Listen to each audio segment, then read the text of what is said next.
Good evening and thanks for joining us. I'm Erika Hayes. Bob is off. Tonight's coverage you can count on begins with a crash in Darlington County that killed 2 men.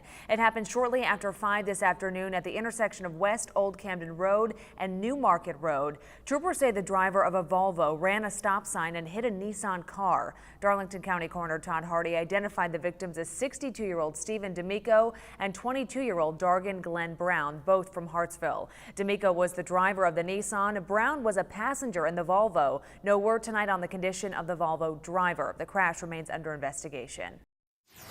I don't think this situation is called for canceling Bike Fest. It's unfair for us to be blamed for killings in Myrtle Beach, and the people I represent here in Atlantic Beach feel the same way. Horry County leaders responded tonight to comments made by Atlantic Beach Mayor Jake Evans concerning the deadly violence over Memorial Day weekend. Evans made the remarks after Governor Nikki Haley and Myrtle Beach Mayor John Rhodes called for an end to Bike Fest. News 13's AJ Janeville got reaction to Evans' refusal to end the event from Horry County Council Chair Mark Lazarus. It's new tonight at 11. AJ. Yeah, Erica, you were. All right, AJ, thanks. Now, Myrtle Beach Police today released the city's statistics from this year's Bike Fest. Some numbers of interest include more than 5,400 hours of overtime, more than 4,000 calls for police. Those numbers are comparable to last year. However, police reported 1,100 arrests or citations this year, about 240 more than last year. Police also report 24 weapons offenses this year compared to 6 last year. You'll find the complete report online at WBTW.com. And Myrtle Beach city leaders also talked about the Memorial Day weekend violence during a budget meeting today. Councilman Michael Chestnut says he wants to see people come to the area, but he wants to ensure they obey the law and respect Myrtle Beach. He says it needs to start with more law enforcement, even though Governor Haley said during her recent visit to the area that the state provided enough support. Chestnut disagrees. Meanwhile, the Myrtle Beach Area Chamber of Commerce said it will work with local and state officials to hire more law enforcement for next year's Memorial Day weekend. The chamber said it wants to use accommodations tax revenue to make the hires. In a statement released today, Chamber President Brad Dean said in part, quote, "We are choosing to do our part to help stop criminals and felons from putting a damper on what should be a weekend to celebrate our military heroes and serve as the kickoff to the summer vacation season. It's my hope that other business organizations and community-based groups will step up to this challenge and join the effort," end quote. You can read Dean's entire statement on our website, WBTW.com. Moving on tonight, new charges against Sydney and Tammy Moore. Horry County Police charged the Moores with the murder of Heather Elvis. Now the State Attorney General's office charged the couple with obtaining signature or property under false pretenses, also false statement for application for Medicaid assistance.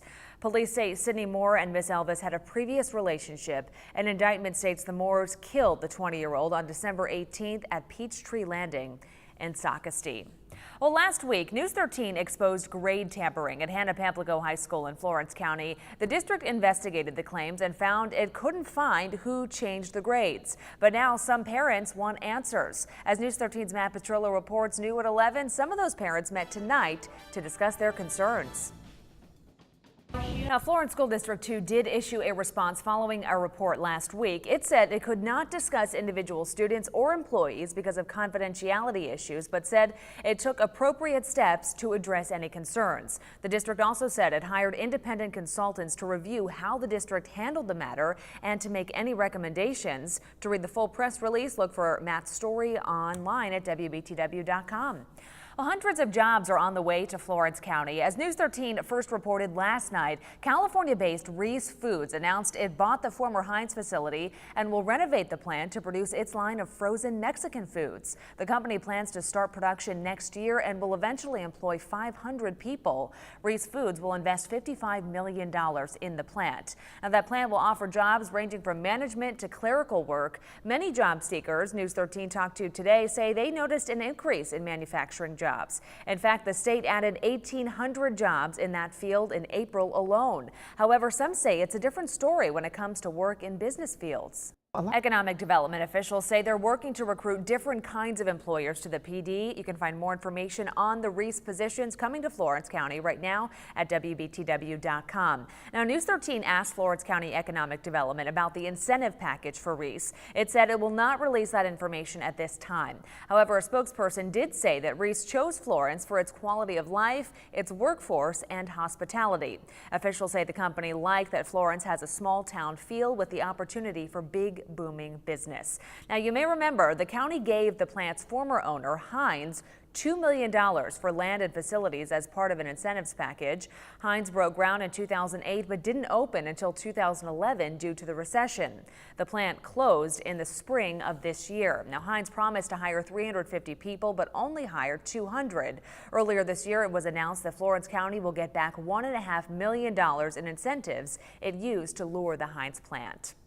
House and Senate lawmakers reached a compromise on a bill to ban texting while driving in South Carolina. The story is new at 11 and it tops tonight's State House Watch.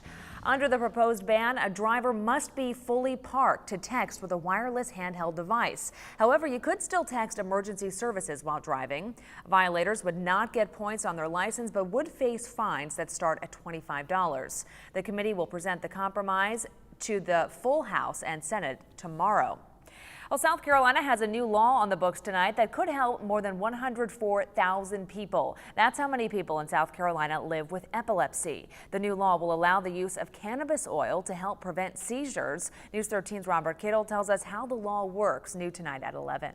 The committee that will look at growing medical cannabis plants in South Carolina will include members from SLED, Clemson, MUSC, the State Medical Association, and the State Department of Agriculture. 22 other states and the District of Columbia already allow some kind of medical marijuana and cannabis programs. Sponsors say the new law could bring families and researchers from all over the Southeast here to South Carolina.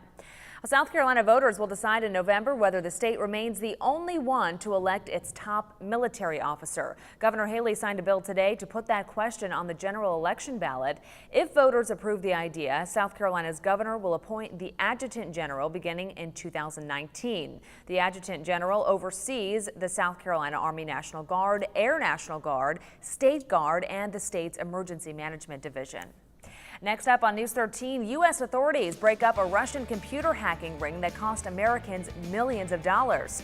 And more questions tonight about the release of a U.S. soldier held by the Taliban. Hear why Congress and his fellow soldiers are questioning the deal that set Bo Bergdahl free.